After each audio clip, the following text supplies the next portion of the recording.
Hi guys! So ayan, today uuwi na tayo sa Pilipinas after 5 years of living here in Dubai, UAE. So sa mga hindi nakakaalam, I have 2 cats here and of course, hindi sila pwedeng maiwanan. No one will be left behind. Talagang kasama sila uuwi today from Dubai to Manila. And sa video na to, ipapakita ko sa inyo yung process nung nasa airport na kami. Alam nyo, akala ko nung una, stressful magpa-uwi ng pusa. Akala ko sobrang dami kong kailangan asikasuhin or whatsoever. But with the help of Ate Ven Aguinaldo, super stress-free ng pagpapauwi ko sa 2 cats ko today. So, ayan. So, ang mai-recommend ko sa inyo is pag magpaparelocate kayo ng cats and dogs nyo, talagang kumuha kayo ng maayos na relocation agency. Si Ate Ven, super hands-on niya. Like dito sa airport, ina-assist pa rin nila kami until check-in counter, until after check-in. And ito yung husband niya. So nilalagyan nila ng pipad, yung 2 kong cats and blanket as well. And ang dami din nilang nirecommend sa amin na do's and don't.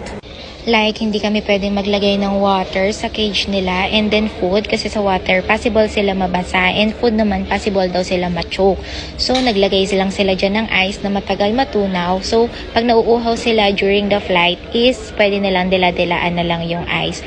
So, eto, nasa harap na kami ng check-in counter and idinidikit na lang nila sa cage yung mga documents na kailangan ng cats namin.